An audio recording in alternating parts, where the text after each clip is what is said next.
Educare বায়োলজিতে সকলকেই স্বাগত। আজকে আমি আলোচনা করব পাখির লিঙ্গ নির্ধারণ পদ্ধতি এবং মৌমাছির লিঙ্গ নির্ধারণ পদ্ধতি। আগের ক্লাসে আমি আলোচনা করেছিলাম মানুষের লিঙ্গ নির্ধারণ পদ্ধতি। আজকে প্রথম পাখির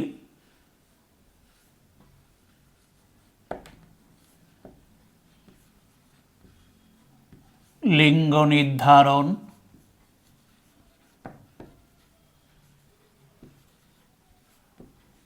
পদ্ধতি।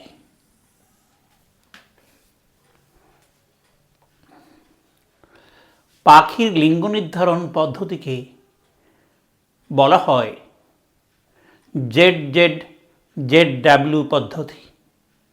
মানুষের লিঙ্গ নির্ধারণ পদ্ধতিকে বলা হয় XXXY পদ্ধতি। পাখির ক্ষেত্রে সেটা ZZZW পদ্ধতি।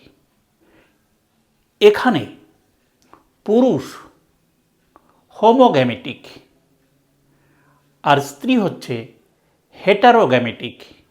যেটা মানুষের ক্ষেত্রে ছিল স্ত্রী হোমোগ্যামেটিক, পুরুষ হেটারোগ্যামেটিক। এখানে ঠিক উল্টো। পুরুষের ক্ষেত্রে দুটি হোমোমরফিক যৌন ক্রোমোজোম আছে, স্ত্রীর ক্ষেত্রে দুটো হেটারোমরফিক যৌন ক্রোমোজোম আছে। তাহলে এক পুরুষ পদ্ধতির নামটা আগে আমরা বলি। পাখির লিঙ্গ নির্ধারণ পদ্ধতি হচ্ছে ZZZW পদ্ধতি।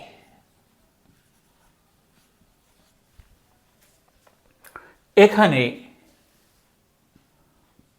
পুরুষ হোমোগ্যামেটিক,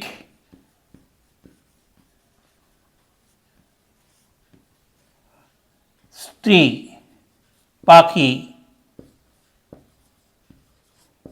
হেটারোগ্যামেটিক।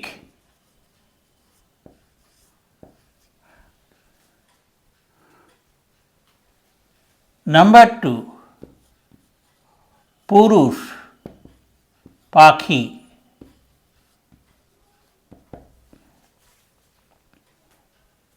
এদের থাকে সাধারণত 76AWW।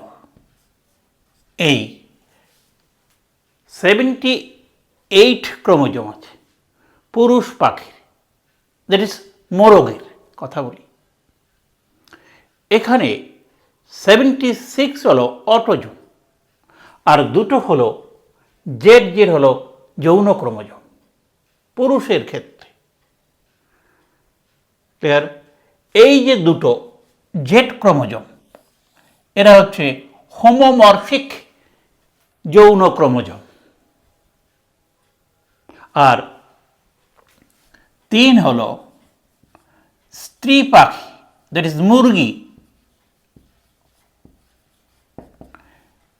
তার বিন্যাস হলো 76A প্লাস ZW, অর্থাৎ 76 হলো অটোজোম, দুটো যৌন ক্রোমোজোম ZW, এই দুটো হলো হেটারোমরফিক যৌন ক্রোমোজোম। হলো খেয়াল করবে এরা হেটারোমরফিক হলো। এবার 4 নম্বর হলো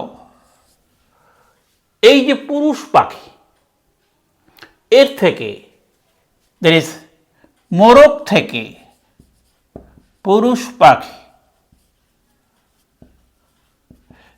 এর থেকে মিওসিস প্রক্রিয়ায় তৈরি হয় এক প্রকারের গ্যামেট 38A প্লাস জেড। এই এক প্রকারের গ্যামেট, এটা হলো গ্যামেট, পুংগ্যামেট।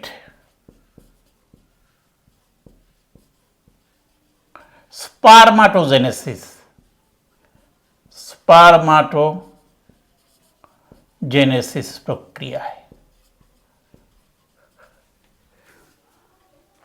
আর স্ত্রী পাখি থেকে, দ্যাট ইজ মুরগি থেকে,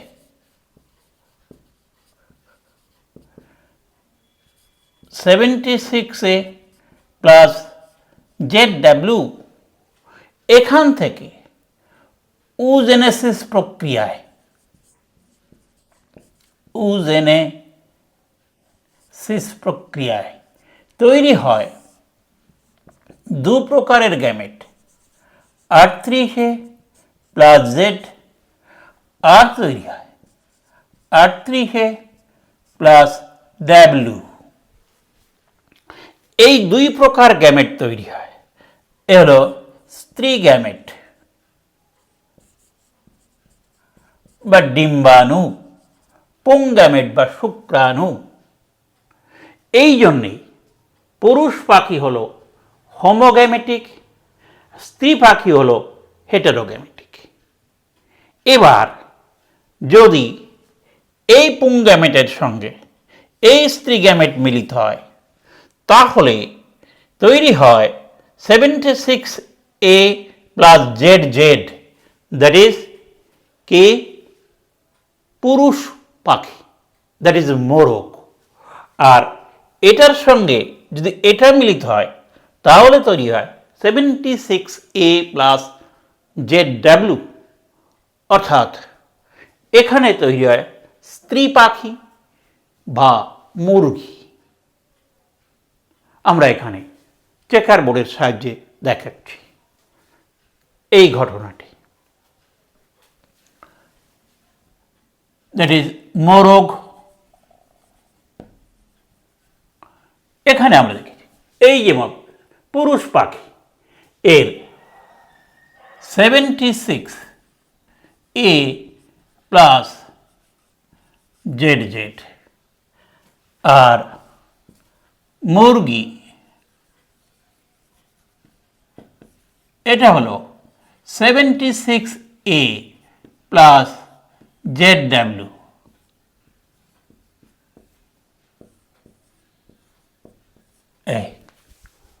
তাই লিখেছি।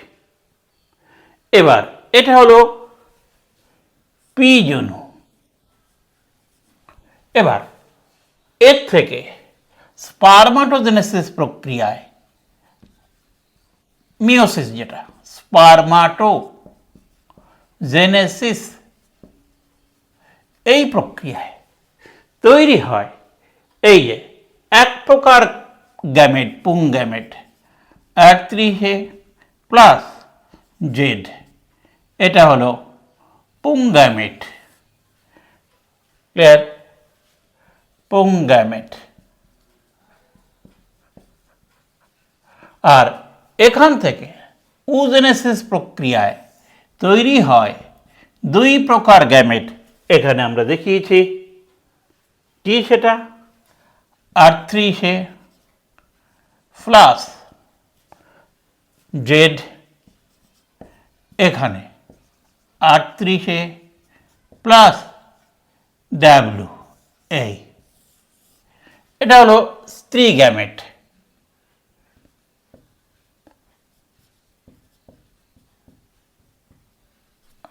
ক্লিয়ার?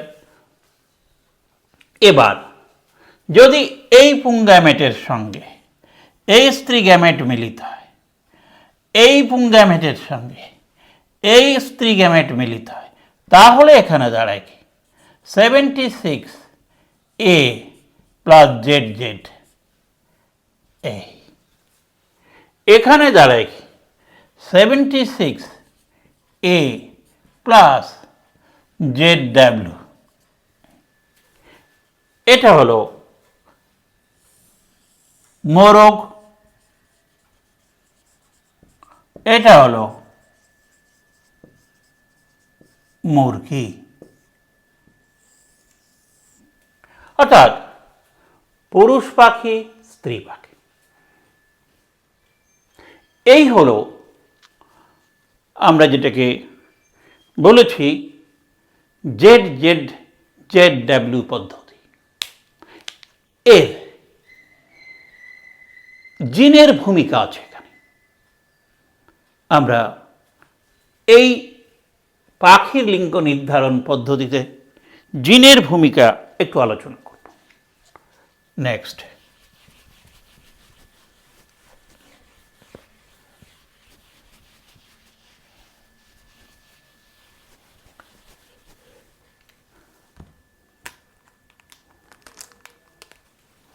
জিনের ভূমিকা কি পাখি লিঙ্গ নির্ধারণে?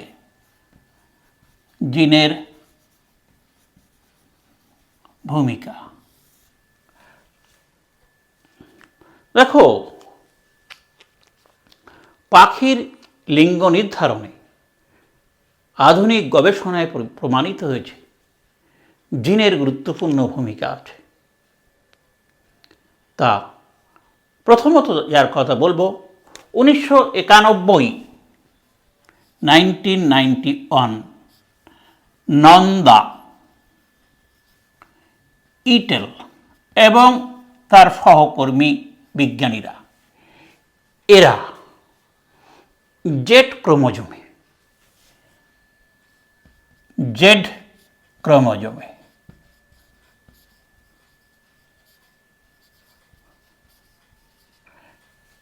এক প্রকার জিন আবিষ্কার করেন, যার ফলে অপত্য প্রাণীটি বা অপত্য পাখিটি পুরুষ লিঙ্গ বিশিষ্ট হয়।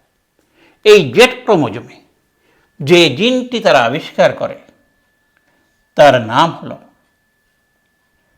TMRT1। এই জিন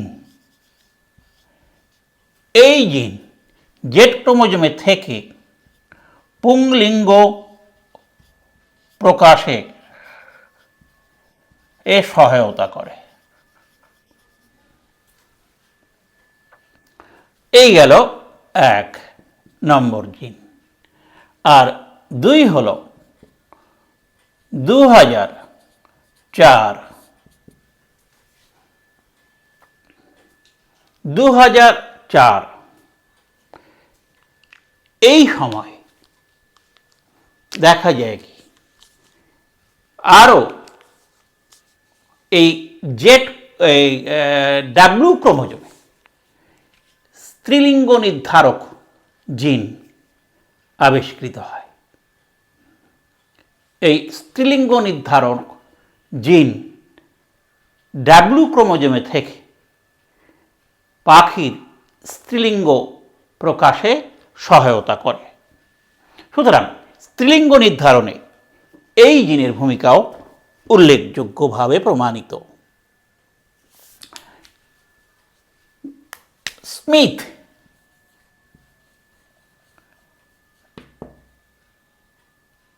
ও সিনক্লেয়ার নামক দুজন বিজ্ঞানী কি ক্রোমোজোমে? ডাব্লিউ ক্রোমোজোমে। এই ডাব্লিউ ক্রোমোজোমে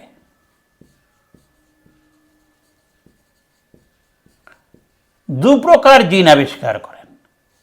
কি?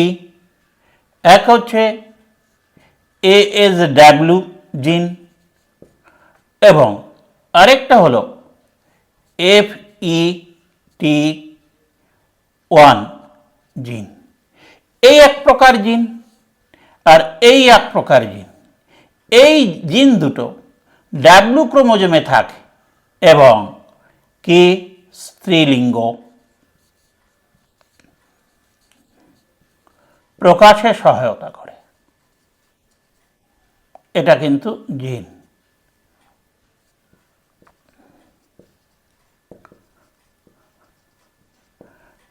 এই জিনগুলো জেড ক্রোমোজোমে ডাব্লিউ ক্রোমোজোমে থেকে যথাক্রমে পুংলিঙ্গ এবং স্ত্রীলিঙ্গ প্রকাশে সহায়তা করে। এই হলো পাখির লিঙ্গ নির্ধারণ পদ্ধতি। নেক্সট আসি আমরা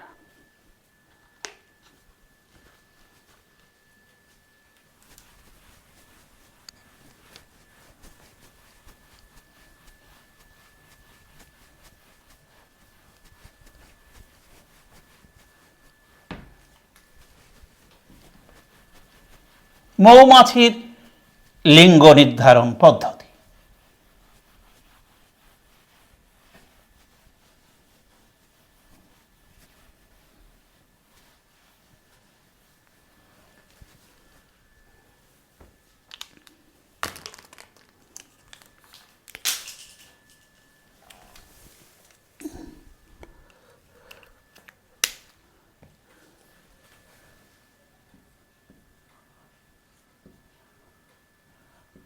মৌমাছির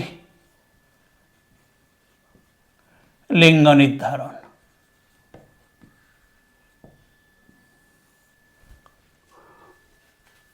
মৌমাছির লিঙ্গ নির্ধারণকে বলা হয় হ্যাপ্লয়েড ডিপ্লয়েড পদ্ধতি।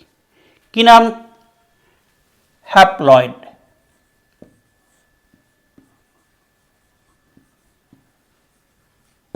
ডিপ্লয়েড পদ্ধতি।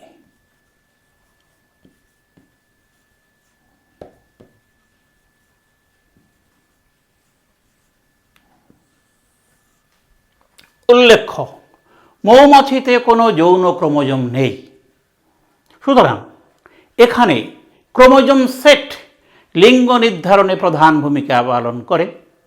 হ্যাপ্লয়েড সেট অফ ক্রোমোজোম এখানে পুংলিঙ্গ প্রকাশের জন্য দায়ী। ডিপ্লয়েড সেট ক্রোমোজোম স্ত্রীলিঙ্গ নির্ধারণের জন্য দায়ী।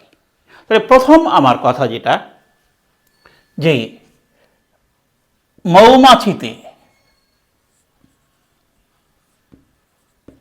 লিঙ্গ নির্ধারক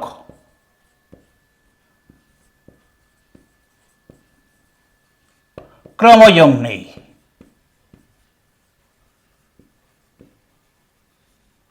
ফার্স্ট এই কথাটি জানতে হবে। নাম্বার 2, দ্বিতীয় হলো ক্রোমোজোম সেট লিঙ্গ নির্ধারণে প্রধান ভূমিকা পালন করে। হ্যাপ্লয়েড সেট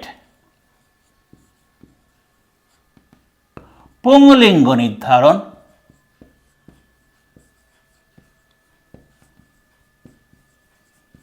আর ডিপ্লয়েড সেট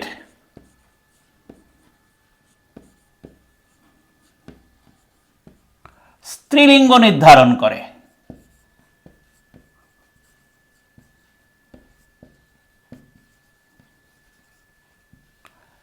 হলো, এই কথাটি তোমাদের আগে জানতে হবে। এবার আমরা দেখি সাধারণত রানী মৌমাছি যে ডিম্বাণু উৎপাদন করে, শ্রমিক মৌমাছি কিন্তু স্ত্রী কিন্তু বন্ধা, সে ডিম্বাণু উৎপাদনে অক্ষম। একমাত্র রানী মৌমাছি, এই স্ত্রী রানী মৌমাছি ডিম্বাণু উৎপাদন করে। এর ক্রোমোজোম সংখ্যা 2n=32। এই 32 ক্রোমোজোম বিশিষ্ট রানী মৌমাছি মিওসিস প্রক্রিয়ায় ডিম্বাণু উৎপন্ন করে, যার ক্রোমোজোম সংখ্যা n=16। এটাই হচ্ছে হ্যাপ্লয়েড ক্রোমোজোম। আমরা দেখি এবার এটাকে।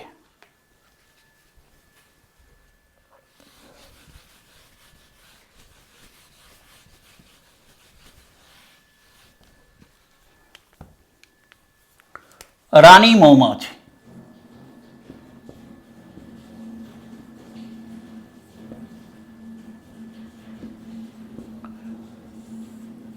মৌমাছি, এর ক্ষেত্রে 2n=32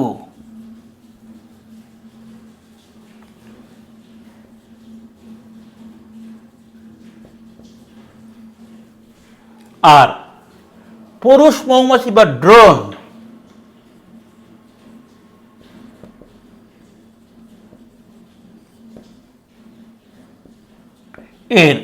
এরা হ্যাপ্লয়েড, n=16। এটা হলো পি জনু। এই রানী মৌমাছি থেকে মিওসিস প্রক্রিয়ায় ডিম্বাণু উৎপন্ন হয়। মিওসিস প্রক্রিয়ায় ডিম্বাণু উৎপন্ন হয়। এ হলো ডিম্বাণু। ডিম্বাণু উৎপন্ন হয়। n = 16, n = 16, এগুলো ডিম্বাণু। আর পুরুষ মৌমাছি থেকে মিওসিস ছাড়াই, কারণ এ তো অটোমেটিক্যালি এরা n = 16, মিওসিস ছাড়াই এখানে তৈরি হয় শুক্রাণু। n = 16, এরা হলো শুক্রাণু। এবার এই n = 16 এই নিষেক ছাড়াই, এখান থেকে নিষেক ছাড়াই তৈরি করে কে? লার্ভা। লার্ভা যেখানে n = 16, দেখো নিষেক ছাড়াই, এই নিষেক ছাড়াই এই লার্ভা থেকে তৈরি হয় পিউপা।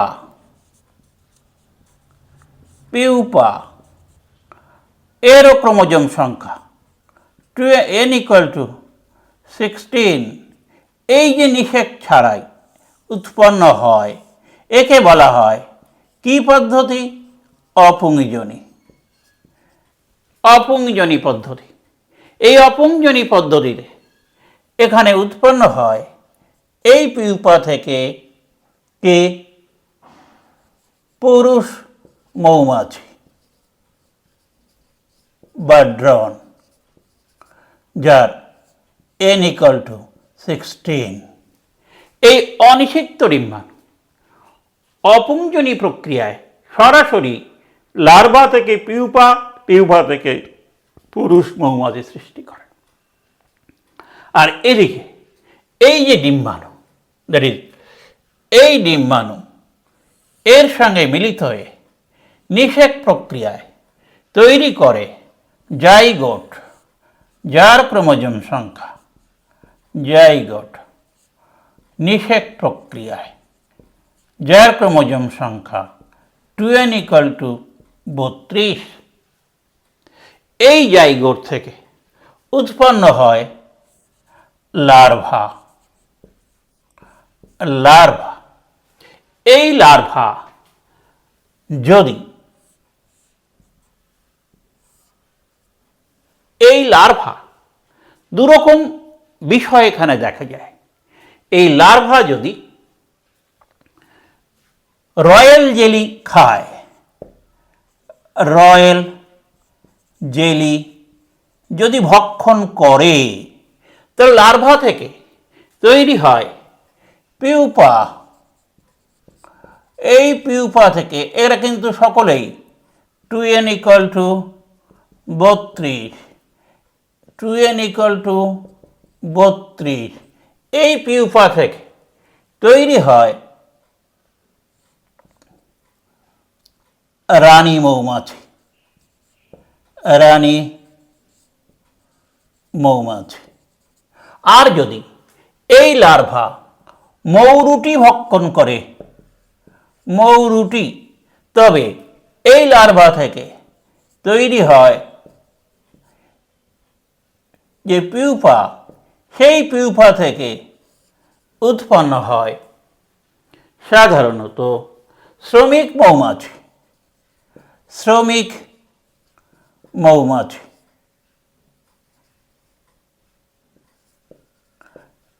এই শ্রমিক মৌমাছি এরও কিন্তু 2n = 32।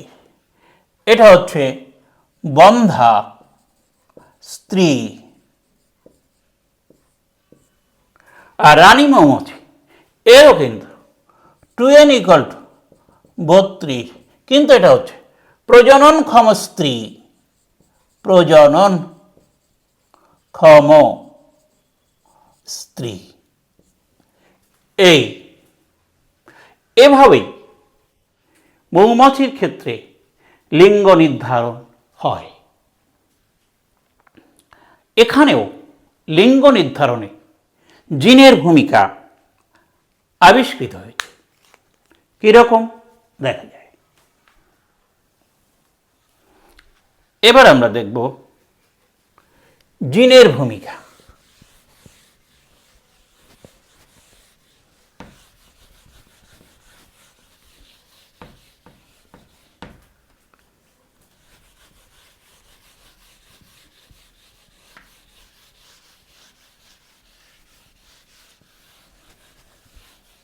মৌমাছির ক্ষেত্রে লিঙ্গ নির্ধারণে জিনের ভূমিকা।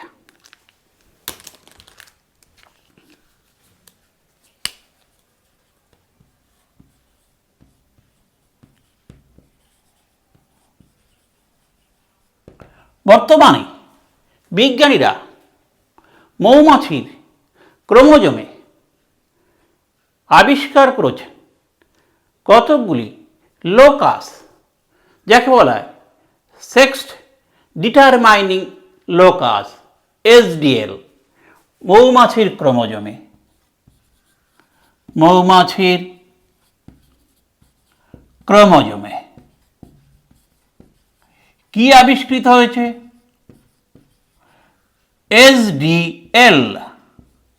কি সেটা? Sex determining locus, sex determining locus মৌমাছির ক্রোমোজোমে আবিষ্কৃত হয়েছে। এই সেক্স ডিটারমাইনিং লোকাসে আবার কিছু জিন আবিষ্কৃত হয়েছে। সেই জিনগুলোর নাম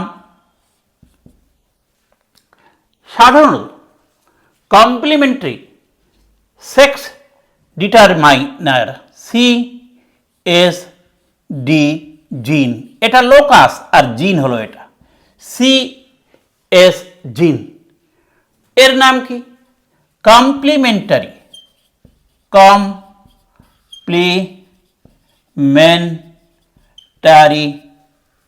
সেক্স ডিটারমাইনার। এই জিন SDL আবিষ্কার করেছে। এটা আবিষ্কার করেছে বি ইটেল। এরা 1903 সাল নাগাদ এই জিন আবিষ্কার করেছে, CSD জিন।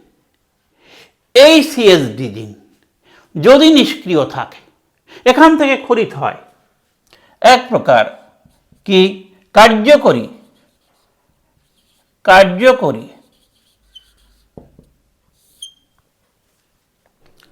স্প্লাইসিং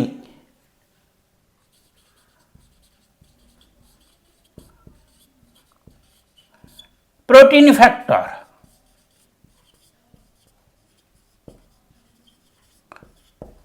এই CSD জিন থেকে এই কার্যকরী প্রোটিন ফ্যাক্টর কি করে? এরা স্ত্রীলিঙ্গ নির্ধারণে সহায়তা করে। স্ত্রীলিঙ্গ নির্ধারণে সহায়তা করে।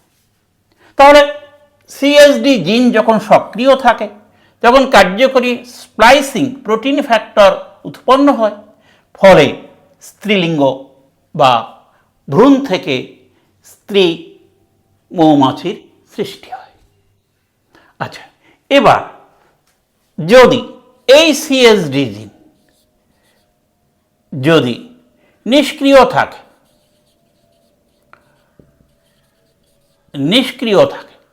তবে এই প্রোটিন তৈরি হয় না। তবে ভ্রূণটি কিসে রূপান্তরিত হয়?